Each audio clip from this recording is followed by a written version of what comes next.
welcome to this deep dive. Yeah. We're going to be exploring a new grading system for ventricular distension in dogs.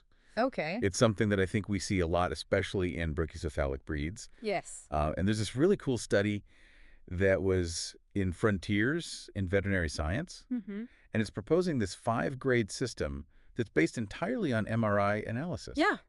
It's really exciting. Yeah. This is an issue that has been plaguing veterinary neurology for a long time, Okay. which is how do we standardize the way that we look at ventricular distension? Oh, How do we make it objective? Yeah. And so this is hopefully Yeah. a good first step in that direction. And so just so everyone's on the same page, can you kind of remind the listener what exactly is internal hydrocephalus Sure. in dogs? So internal hydrocephalus is essentially when you have an abnormal accumulation of cerebrospinal fluid, or CSF, Okay. within the ventricles of the brain. And so there's a lot of different causes of internal hydrocephalus. We have congenital malformations or things that block the flow of CSF. Okay. And really what it boils down to is that it's difficult to measure how big the ventricles actually are. And so that's where a grading system comes in. Yeah. So if we can be more consistent with how we're assessing ventricular size, Okay. it makes the decision of how to treat things like, do we need a shunt? Yeah. That becomes a little bit easier.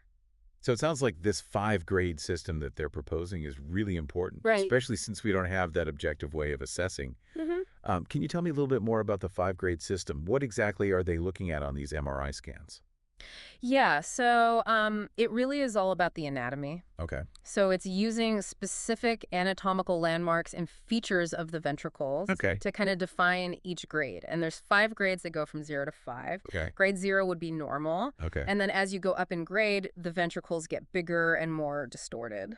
Got it. So can you kind of walk me through Right. what are the different landmarks that they're looking at Sure. to determine the grade? So when you look at grade 1, the first thing that you see is that the lateral ventricles, they lose their typical teardrop shape and they become a little bit more rounded. Okay. Then when you go to grade 2, the temporal horns, which are these extensions of the lateral ventricle, they start to really become prominent. Okay. And one of the hallmarks of grade 2 is that the temporal horns actually become bigger than the hippocampus, which is a structure in the brain. So the temporal horns are bigger than the hippocampus Right. for grade 2. That's right. Interesting. And then how about the higher grades? Yeah, so in grade 3, Okay. not only are the temporal horns bigger than the hippocampus, Okay. but the fornix, which is another structure in the brain, Okay. loses its connection to the corpus callosum. And you're also starting to see some changes to the sulci and gyri, the grooves on the surface of the brain. So grade 3, we're really starting to see those anatomical changes. Exactly. What about grade 4? So grade 4, you have a severe enlargement of the ventricle. The hippocampus is completely obscured Oh, wow. by the ventricle at a point called P2. And then the optic radiation, which is a bundle of nerve fibers in the brain, Okay. loses its connection to the diencephalon. So the ventricles are really taking up a lot of space at that point. Right. And then grade 5. Grade 5 is really the end stage. It's as big as it gets. Okay. The temporal horns and the body of the lateral ventricle, they kind of come together as one big space. Wow. And the sulci and gyri get really shallow. Okay. And that's a sign that the brain tissue is being compressed. So it sounds pretty thorough, but how do we know that this is reliable? Did they do anything to test that? They did. So to look at interobserver reliability, they had 3 different people look at the same set of MRIs Okay. and grade them Okay. using this system. And the people that looked at the MRIs, they had a neurologist in training, Okay. a board-certified neurologist who has experience with hydrocephalus. Okay. And then a general practitioner with no experience reading MRIs. Oh, wow.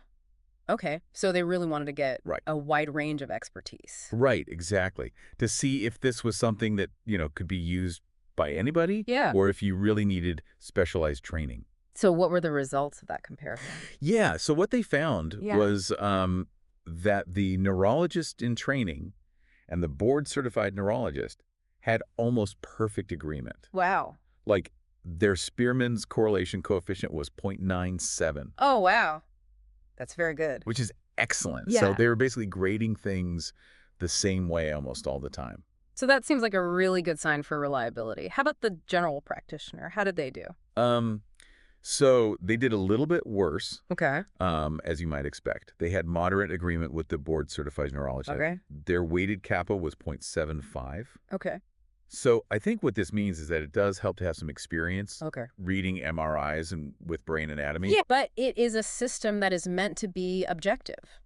So it's not totally foolproof, but it seems like it's a good step in the right direction. Right. Now, I know they also compared this new grading system to a method that's been used in the past. Right. And that's the ventricle brain index, or the VBI. Yeah. Can you just remind the listener what that is and how it compared to this new grading system? Yeah. So the ventricle brain index is basically a ratio. You measure the widest part of the ventricles, Okay. and you divide that by the widest part of the brain Okay. on the same MRI slice. And it gives you a number Okay. that represents the proportion of the brain that's occupied by ventricles. So when they looked at the correlation between the new grading system and the VBI, what they found was a very strong correlation. Their Spearman's correlation was 0.94, meaning that as the grade increased, the VBI also increased. Okay. But the problem was Uh-oh. that there was a lot of overlap Yeah. in the VBI values between the different grades, meaning that you could have two dogs with very different ventricular sizes, but they could have similar VBIs. Okay. So that's where this new grading system comes in. Exactly. It sounds like it's a lot more specific. Right. So there are limitations with the VBI. Okay. It's very subjective, even among people who have experience reading MRIs. Okay. And the way you measure things, even small changes in the angle of the MRI can change the value. Wow. And also, it can be really hard to tell where the CSF stops and the brain starts Yeah. when you're looking at the MRI. So this new grading system, because it relies on specific landmarks, is a little bit more refined. Okay. And it can help us with those borderline cases where the VBI might not be so helpful. Awesome. Well, this has been really interesting. Thank you so much for diving into this new grading system with me. I'm sure our listeners are really interested to hear what else we have to say about it. Yeah, me too. So, before we move on, I just want to go back to the point that we made about the need for more research. To figure out how these grades Right. actually relate to what happens to the dogs clinically. Yeah. That's really kind of the next step, isn't it? Absolutely. We need to go beyond just the anatomy Right. and see, okay, does a higher grade mean that a dog is more likely to have seizures or, more likely to need a shunt? Exactly. That kind of thing. Yeah. Those are the questions that we still need to answer. Yeah, for sure. But, Yeah, but I think it's a really good start. it is a good start. And speaking of things that we need to figure out, Yeah. let's talk about brachycephalic breeds, Okay. because I think this is super relevant to them. For sure. So brachycephalic dogs, Right. they're known for having these big ventricles. We call it ventriculomegaly. Mm-hmm. And, for years we just thought, oh, that's just a normal thing for that breed. Right. It's just a brachycephalic thing. Yeah, it's benign. Right. No big deal. Yeah. But, Now. yeah, there's some research coming out Yeah. that says maybe it's not so benign after all. Right. It's not just a quirk Yeah. of the breed. Right. So Mhm. there's some evidence now that even mild ventricular enlargement Okay. can be associated with white matter atrophy, which is when the brain loses some of its connective tissue, Okay. and decreased cerebral blood flow, Interesting. which is obviously not good Right. Yeah. for brain function. Yeah. So it's not good for their brains. No. And it sounds like those cases that maybe in the past we would have said, oh, that's totally normal Right. for this breed. Yeah. We need to be taking a second look. We do. And so that's where I think this grading system is going to be really helpful. Right. Because instead of just saying, oh, the ventricles look a little big, Mm-hmm. we can actually assign a number Yeah. to it and say, okay, this is a grade 2 or grade 3. Okay. And that can help us to identify those dogs who might actually be at risk. Yeah. So it's all about catching it early. Yes. Yeah. Early detection is key. Yeah. And if we can identify these dogs early, Right. then we can monitor them Yeah. more closely and potentially intervene Right. before they start having problems like Uh-huh. seizures or, Right. cognitive decline. Yeah, for sure. So I think this is also bringing up a really important point about responsible breeding. Yes. Because if we can start to identify those dogs that are maybe more predisposed Right. to having these problems, Exactly. then maybe we can breed away from that. Yeah. So I think this grading system, although it's really just focused on the ventricles, Mm-hmm. I think it has opened up a bigger discussion Yeah, about the health of brachycephalic breeds in general. absolutely. I think it's really important that we're having these conversations. Yeah. So this has been a great deep dive. Yeah. I really enjoyed talking with you about this. Me too. And hopefully our listeners found this helpful. All right. So we've made it to part 3 of our deep dive. Yes. All about this new grading system for ventricular distension. Mm. And as promised, we're going to answer some listener questions. Okay, sounds good. So this is a good one. Yeah. My vet thinks that my dog might have hydrocephalus. What kind of tests can I expect? So the first thing that your vet's probably going to do is a really thorough neurologic exam. Okay. And this allows them to assess your dog's kind of overall neurologic function and see if there's any specific deficits. Okay, so like their reflexes and their gait and all that stuff. Exactly, yeah. Okay. And then based on that, they may recommend some additional testing. Imaging. Exactly. So an MRI is really the gold standard for diagnosing hydrocephalus. Okay. Because it gives us these really nice detailed images of the brain. Right. And it lets us see those ventricles really well. And that's where this new grading system would come in. Exactly. Yeah.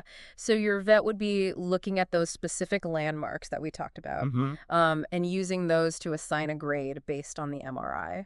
Okay. Awesome. All right, next question. This is one that we touched on a little bit earlier, but I think it deserves a little bit more discussion. Okay. Are there treatment options for hydrocephalus besides a shunt? So that's a really good question. And it's not one that has an easy answer. Right. It really depends on a lot of different things. You know how severe the hydrocephalus is? Okay. What the underlying cause is, if we know what that is. Right. And, the overall health of the dog. So it's not one size fits all. No. But what are some of the options? So in some cases, medication might be an option. Okay. So there are medications like diuretics that can help to reduce the production of CSF. Okay. And that can help to lower the pressure in the brain. Right. But that's not a cure. No, it's not a cure. It's just managing the symptom. It's managing the symptoms. Okay. It doesn't actually fix the problem, Right. which is that there's too much CSF. Okay. So in those cases, where surgery isn't maybe a good option or not possible for whatever reason. Then, close monitoring and supportive care are often recommended. So regular vet visits and maybe repeat imaging. Exactly. Okay, cool. All right, last question. This one's good. Yeah. What are some early warning signs of hydrocephalus? So this is a really important question because early detection is so important when it comes to managing hydrocephalus. So some of the things that you might see are changes in behavior. Okay. So things like lethargy or confusion, disorientation. So if your dog seems a little off mentally, it's something to look out for. Exactly. You might also see problems with coordination or balance. So like stumbling or a head tilt, having trouble walking. And then in severe cases, seizures can happen. Right. But the key here is that a lot of times these signs can be really subtle, right? Especially early on. So if you notice anything unusual, it's always best to just get it checked out by your vet. I think that's a great takeaway message. So that brings us to the end of this deep dive, all about this new grading system for ventricular distension in dogs. I think it was really fascinating to learn about this new system. Yeah, me too. I hope you at home also found this information useful. Yes. And we'll see you next time for another deep dive. From Vet Neurojar, keep those minds inspired, hearts light, and tails wagging.